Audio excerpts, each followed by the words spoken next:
kababayan, ma'am sir, this is John the Filipino channel ng inyong lingkod. Pagpunta tayo ngayon sa may, so today is May 12, 2026 at tayo ngayon ay pupunta dito yan sa may Trinoma Mall, Mindanao Avenue, Bagong Pag-asa, Diliman, Quezon City. At dadalhin natin sa may Abida Towers, Bagong Pag-asa, Diliman, Quezon City. Parang nung nag-start na yung session, parang mawaluwag na noon. Naiwan na yung dalawang babae natin na ahente. Actually, purposely din babae kasi we were expecting na isa-serve yung warrant sa kanya. He will be professionally natin from the law enforcement. We will understand. Usapan. Nung nalaman niya na isa-serve sa kanya, sabi na yung pinili na.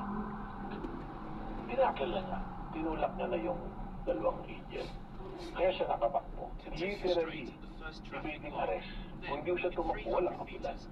Sabi ng NBI, kasunod na tumatakbo ni Senator De La Rosa ay kanyang mga staff.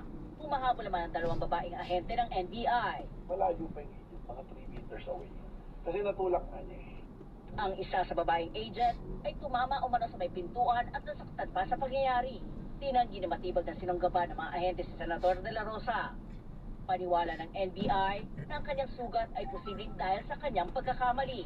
Hindi totoo yung sinabi niya dun sa first na tinakil siya, nag-wrestling sila.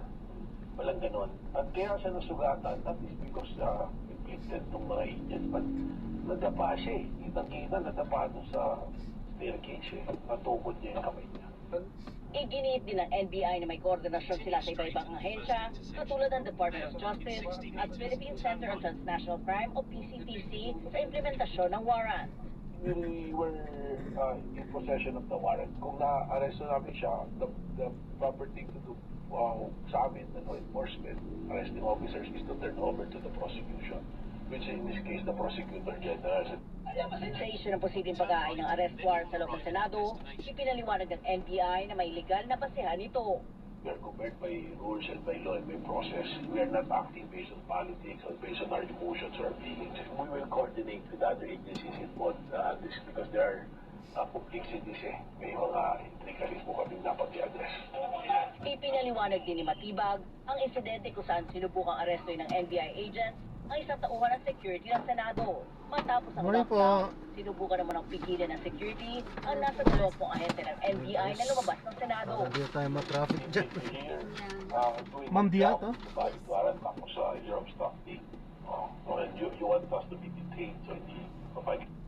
Samantala, itinanggi naman ang Philippine National Police o PNP na ipinaubaya nila sa ibang ahensya ang posibleng pag-aresto kay De La Rosa. Ubaya sa ibang agency yung pag-aresto po kay Senator Bato de la Rosa. Dagdag pa na tagapagsalita ng PNP, handang tumulong ang pulisya sa oras na maglabas ng direktiba ang mga kinauukulang ahensya. Sa ngayon, nananatili sa Senate Protective Custody si Senator Bato de la Rosa. Habang pinag-aaralan ng mga ahensya ng gobyerno ang posibleng susunod na hakbang na pagpapatupad ng ICC warrant. Pero para sa NBI, mas mabuting sumuko na lang ang senador. Zia Lambroso, ABS-CBN News. Binawi ng Meralco ang pangamba ng mga consumer na malaki ang itataas sa singil sa kuryente sa paparating na May billing. Minimal ang umanong adjustment na i-anunsyo bukas ng kumpanya, pero babala ng Energy Regulatory Commission, posibleng mataas pa rin ang electricity rates sa buong bansa sa mga susunod na buwan. Utang kami sa mga credit union. Mahigit 20,000 ang bill sa kuryente na nagting noong Abril. Lagpas 1,000 pesos ang itinaas ng kanilang bayarin. Napahapa kasi ang gamit sa mga aircon ng 3 pamilya dahil sa tindi ng init. Wala po kaming Walang bintana. Wala pong bintana. Kaya ka lang may aircon. Opo, ang ginagawa na lang po namin, pinapaano na lang po namin sa gabi, sa umaga, pinapatay na po namin.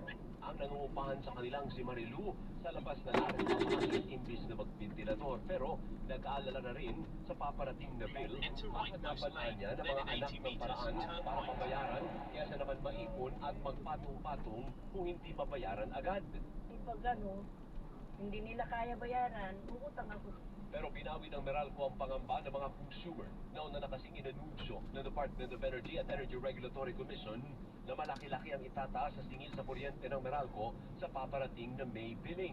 Ayon sa Meralco, malaki ang natapya sa increase dahil sa pag-alis ng value-added tax sa natural gas galing Malampaya, pagpapaigsi ng refund period, pagsuspindi ng paniningil ng Green Energy Auction Allowance o GEAOL.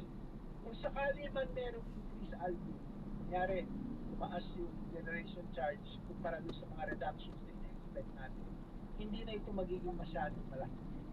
Sa unang payag ng ERC, nasa mahigit piso kada kilowatt hour ang nakaumang na taas sa generation charge na napababa sa mahigit 40 centavos kada kilowatt hour matapos maayos ang issue sa line rental.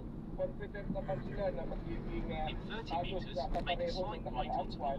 Meron bang pagtaas, maliit na lang.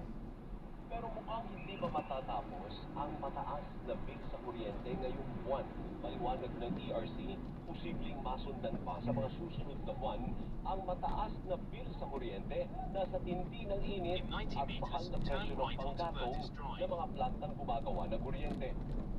Noong April, 53 centavos kada kilowatt hour ang itinaas sa overall rate ng Meralco, habang ilang electric cooperatives umabot ng halos 4 pesos kada kilowatt hour ang naging dagdag singil. Nandiyan pa rin lagi ang posibilidad, lalo na sa mga susunod na buwan pa, isa o dalawang buwan pa na talagang sisipa ang ating demand dahil sa kainitan ng panahon. Pero tiniyak ng ERC na umiral pa rin naman ang no disconnection policy sa Meralco at lahat ng electric cooperatives hanggang July 2026. Bukod sa bawal ang putulan, pwede ring utay-utayin ang bayan sa loob ng 3 buwan para sa mga consumer na hindi lalagpas ng 200 kilowatt hours ang konsumo. Para sa Meralco, ang consumer ang magdidesisyon kung hindi muna siya magbabayad ng bill kung talagang limit, pero maiipon lang din ito. At some point kasi you'll have to settle your bill already dahil ginamit mo naman eh. That's why ito lang is i-reprieve. Bali talagang hirap kahit bayaran ngayon. Samantala, bagsak pa ang presyo ng imported na langis sa unang araw ng trading sa world market. Mahigit piso ang ibinaba sa presyo ng gasolina at kerosene, lagpas 50 centavos naman sa diesel sa Singapore market. Pero ang presyo ng crudo sa Amerika at Europa sumipa kasunod ng pahayag ni US President Donald Trump na naghihingalo ang peace talks sa Iran, kaya posible na namang sumiklab ang tensyon sa gitnang silangan.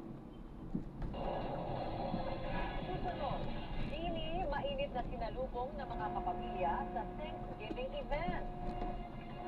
Abangan ang iba pang mga balita sa pagbabalik ng TV Patron.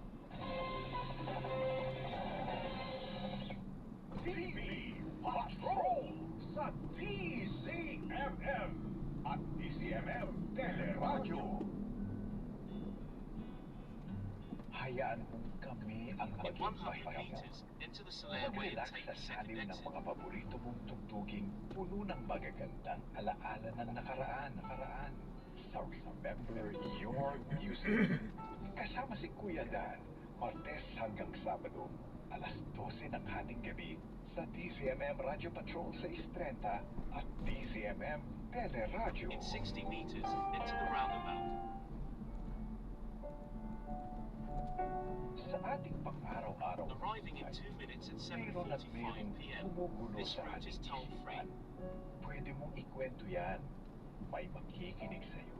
Ako to, In 20 meters, exit the Kasama roundabout si onto Chang Solar Ami Drive. Perez, Lunes hanggang Biyernes, alas 3 ng hapon sa DCMM Radio Patrol sa Istrenta at DCMM Teleradyo. In 100 meters, turn right, then turn right. Pinakasariwang mga balita, tapatang talakayan. Ang mga pinakamaiinit na issue ng bayan, tatalakayin kasama ang witty tandem ng bayan, Peter Musni at Rica Lasso.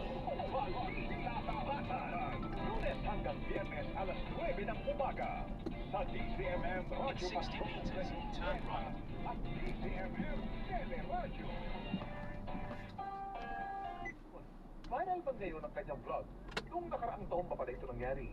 Sa mga makakakita po ng ahas o maliligaw na ahas sa kanilang bakuran, huwag niyo po itong tatangkaing patayin or pulihin. Turn May right, ideya then pa in kayo 40 kung saan meters. gawa ang Your pinagbalatan ng destination will ahas? be on the left. Dito po sa dulo. Ang hawak ko ngayon ay ang pinagbalatan ng alaga kong sawa. Makikita natin napakalinis po nito, parang papel, parang onion skin paper po. Destination is on the left. Alam niyo ba na ang pattern ng kanilang kalisikis ay parang fingerprint nating mga tao? Natatagi ito sa bawat species at minsan pati sa bawat individual na ahas. Ang balat naman nila na nababalot ng skills o kalisikis gawa sa kamera. Ingat po, God Ito bless yung po. parehong material kung saan gawa ang ating mga buhok at kuko. Hindi sila nasasaktan kapag sila nagbabalat dahil ang natatanggal lamang ay ang patay na outer layer ng kanilang balat. Kaya man Arriving nakakaranas in sila 3 ng hindi minutes at komportable o 7:48 iritable p.m. na This pakiramdam. route is toll Ang free. sabi ng ilan, ito raw ay swerte kung nilalagay Turn sa left. wallet. Wala pong swerte. Ang swerte po yung masipag. Samantala para malaman ng trivia sa ito, para na balita i-post o i-comment lang, hashtag Kuya Kim. Ano na? Laging tandaan, importante ang mayala. Ako po si Kuya Kim, masagot ko kayo, 24. In 60 meters, Dagdag turn hakbang right, sa then in pag-usad 20 ng meters, hustisya ang turn left. turing ng ilang kaanak ng mga biktima ng extrajudicial killing sa tangkang pag-aresto kay Senador Bato de la Rosa. Hamon nila sa mambabatas, harapin ang kanyang kasalanan. Nakatutok si Darlene Kai. Ayan, so na-drop na natin sila. Maraming salamat po sa panonood. Hanggang sa muli po, ingat. God bless. Nasaan na yung tapang niya? Paalam po. Nasaan na? Ipakita niya na talagang matapang siya na humarap. Humarap sa kanyang kasalanan.